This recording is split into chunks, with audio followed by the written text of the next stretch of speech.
सबैजनालाई आजको यस भिडियोमा हजुरहरू सबैलाई स्वागत छ। आजको यस भिडियोमा क्लास 10 को अप्सनल म्याथको हामी अर्को भिडियो लिएर आइसकेका छौँ, जुन चाहिँ 8 को ए देखि स्टार्ट गर्दैछु। सो 8 को ए गरिदिन्छु, 8 को बी सिमिलर छ, ठीक छ। 8 को ए कसरी गर्ने त्यो टेक्निक हजुरहरूलाई सेयर गर्छु अनि 8 को बी आफै गर्न सक्नुहुन्छ है त। सो अब ढिला नगरिकन सुरु गरौँ है त। अब म क्वेसन नम्बर 8 गर्न गइरहेको छु। 8 ले के भन्नु भन्दाखेरि find the equation of circle with radius is √58 units and the centre lies on the x axis and passes through the 0.5,7। अब हेरौँ है, कुरा गरौँ एक्स एक्सिसको। एक्स एक्सिसमा पोइन्ट लागि गर्छ भने चाहिँ यसको कोअर्डिनेट हुन्छ a,0 अथवा x,0 यो राख्न सक्नुभयो। अनि वाइ एक्सिसको कुरामा चाहिँ 0,y अथवा 0,b राख्न सक्नुहुन्छ कोअर्डिनेट, ठिक छ। अब यहाँ सेन्टर चाहिँ कहाँ लागि गरिरहेछ भनिरहेछ भन्दाखेरि हेरौँ है, √58 unit as the radius and the centre lies on the x axis and passes through the 0.5,7। Passing point छ यहाँ राखिदिँदा नि हुन्छ, केही फरक पर्दैन। 5,7 सेन्टर h, के चाहिँ के छ त भन्दाखेरि एक्स एक्सिसमा चाहिँ एक्स एक्सिसको कोअर्डिनेट के हुन्छ a,0, ठिक छ।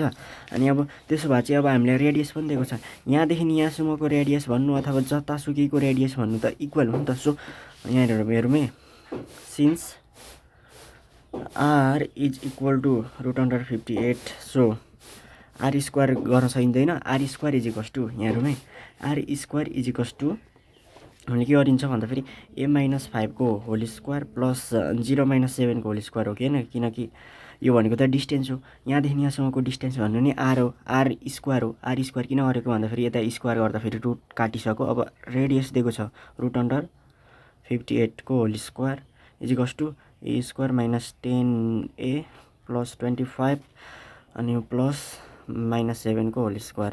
अब √58 को होल स्क्वायर भनेको 58 is equals to a square minus 10a plus 25 plus 49 हो। और अब के आउँछ भन्दाखेरि नि, और a square minus 10a plus 25 होइन, यति जोड्दाखेरि 74, यो यता आउँदाखेरि -58 और इज इक्वल्स टु 0 है। अनि और a स्क्वायर माइनस 10a अनि 74 मा 58 घटाउँदाखेरि कति हुन्छ भन्दाखेरि 15 16 माइनस होइन प्लस 16 इज इक्वल्स टु 0।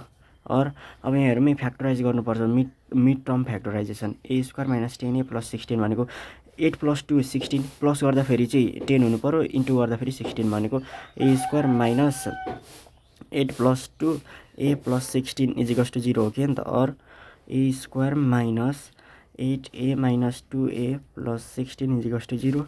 और a कमन लिँदा फेरि a माइनस 8 माइनस 2 कमन लिँदा फेरि a minus 8 is equals to 0।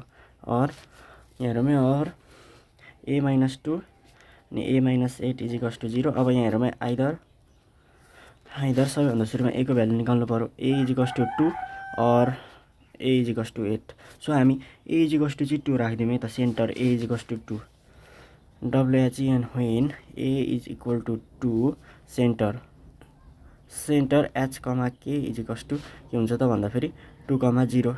So 2,0 भएपछि अब require equation of circle is x minus h को whole square plus y minus k को whole square is equals to r square हो कि नि त। x माइनस h भनेको त x छँदैछ, h अहिले भर्खर निक्ल्यो 2 को whole square plus y minus k भनेको 0 छ, square is equals to r square भनेको √58 को होल स्क्वायर। अब x माइनस 2 को होल स्क्वायर भनेको x square minus 4x plus 4 plus y square is equals to 58। और x square plus y square minus 4x, अब यो 58 यता आउँछ, माइनस 58 प्लस 4 भनेको चाहिँ माइनस 54 इज इक्वल्स टु 0। यो एउटा इक्वेसन भयो।